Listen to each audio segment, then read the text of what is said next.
So I'm here with George Abbott, a great Navy veteran. We served in Vietnam, and we really appreciate you coming in.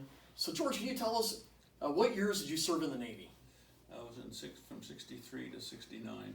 So you served 6 years, Yep. right when Vietnam was really kicking off in 63.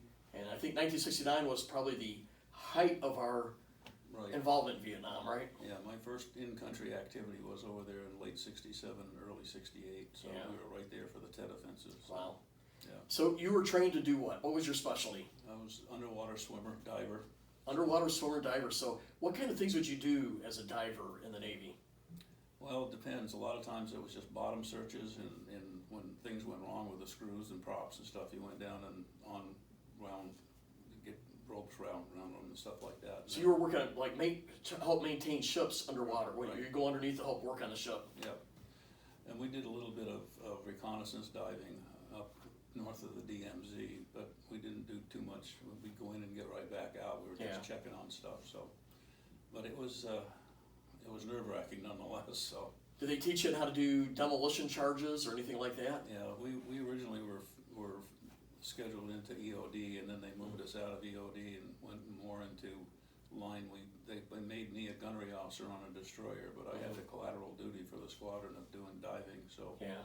and we pulled into Guam on one of our trips over there, and they threw the line over to get they had the little lines that they have little hooks on them, and throw them over, and then they dragged the big tie lines over, and it went down around the screw. So I spent about 4 hours down there trying to get that on. Get the rope away from the Yeah. screw. Oh, they Yeah. wound it up tighter than you can believe. So, Yeah. so it wasn't all glamorous, believe me, but it Right. was. We did a few anchor chain searches and things Mhm. like that, because they would use some floating mines that would come down the river and stuff Yeah. like that. But we were in the river several times, and then we were up on the gun line, and then we were plane guard duty, and pretty much everything a destroyer does. So, Yeah. So you deployed 3 times to Vietnam. yeah. Can you talk briefly about each one? What did you do? What was your main job? And Well, any memorable experiences? the first one, when I went to meet the ship, I had to fly to the Philippines, and then drive from Manila down to Subic Bay, which was an experience all by I've itself. done Yeah, and then we left and went over, I think the 3rd of December, so first Christmas away from home, on the gun line, and then I think we actually had to do H&I fire on Christmas Day, which was kind of, one of those things you think Christmas Day should be nobody fighting, but it wasn't the case.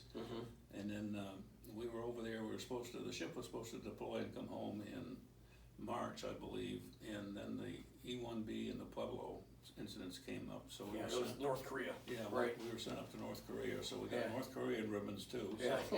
And it was kind of problematic, because they were at one point in time thinking of sending destroyers in to pull the Pueblo out, and they were willing to sacrifice 2 of them. And we were the lead destroyer, because we were the last of the 6 gun destroyers. So Right. fortunately, they didn't send us in, but they were talking about doing that. For those who don't know, the Pueblo was an intelligence ship that the North Koreans captured the crew. Right. And it was a hostile capture. They were in international waters when they were captured, so it was really an act of war by the North Koreans, and they never really paid for it. They should have. No, they will at some point in time, Yeah. but yeah, it was. And then the E-1B with the guy from Nebraska that was the pilot, or the navigator, I can't remember which, but they were forced down over there, and then they got out, but they sent us back up there for that. And as I recall, it was really cold up there, and we had to go out and chip ice off the destroyer, because you didn't want it to get too top heavy. So Right. there are little things like that you don't think about when Yeah. they say you're going to the Navy. You think it's pretty safe, not a big deal, but Yeah. yeah. So the first time you went, you were manning a gun Yeah. primarily on a ship on your first deployment to Yeah. Vietnam. What about your second trip? We went back. I was a first lieutenant when I first went on there, in charge of all the deck crews and everything. And then the second time I went back, I was a gunnery officer in charge of all the weapons on the destroyer. And the third time I went back, it was the same thing. So, and then I was supposed to be in. And you were pretty much off the coast of Vietnam you were doing artillery support. Yeah. With your big guns on Yeah. the destroyer. 5-inch 38s. Yeah. And they about 10-mile range. And we worked a couple of times with the New Jersey on the second The tour. destroyer. Or no, the battleship. Yeah. I'm sorry, my fault. And then that was amazing to watch that thing sit sideways and shoot 15-inch guns. Yeah, and when blow that ship sideways, unbelievable, like a half a mile it looked like. But, Right. But we watched them up there one time. There was a small island where the North Vietnamese were tunneled into and making all kinds of storage areas and everything. And she went up there and just for I think about 30 minutes she just fired at that island. And when they got done, there was no more island above the water. So. Well, those shells are about 2,000 pounds. Yeah, and they're going about 20 miles. So yeah, it was pretty impressive. So. Right.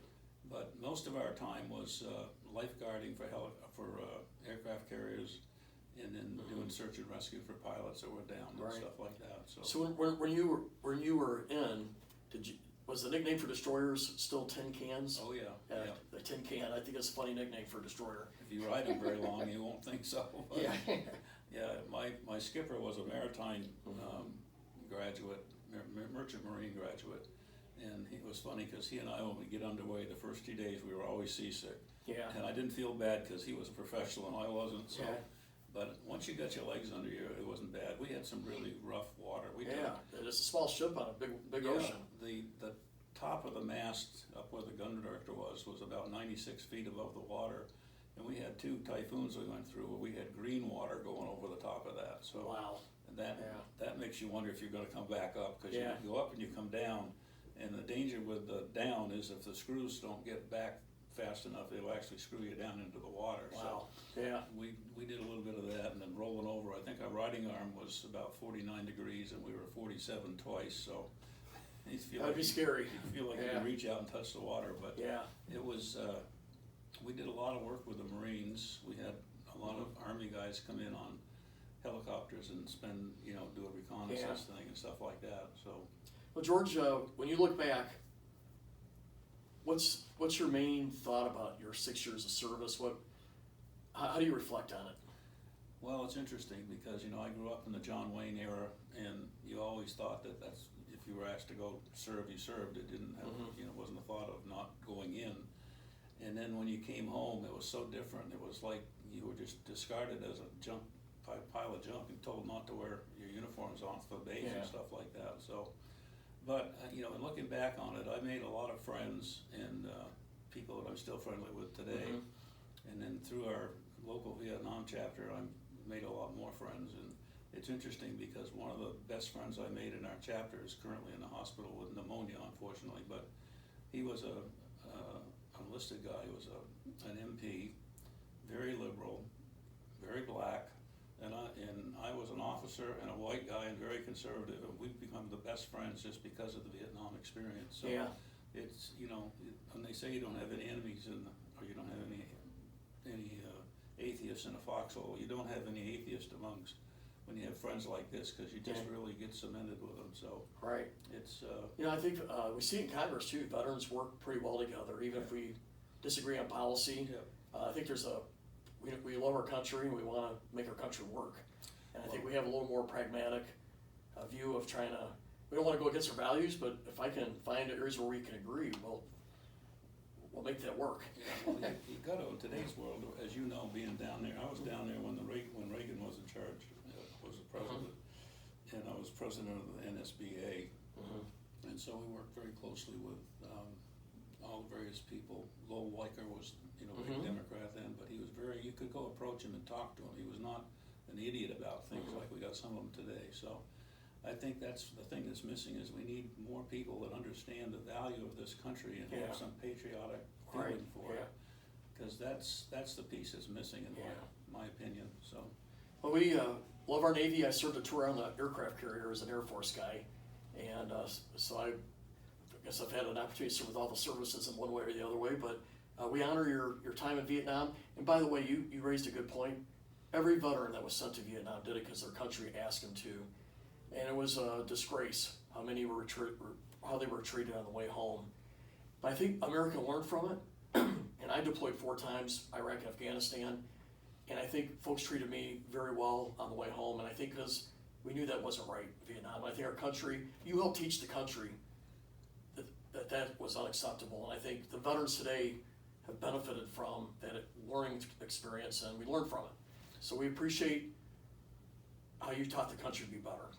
Well, it's interesting because Mick Wagner, who was Marine JAG officer, was on our board, and we have Mick do most of our speeches and stuff because Tom and I don't feel it's right for us to be out doing that.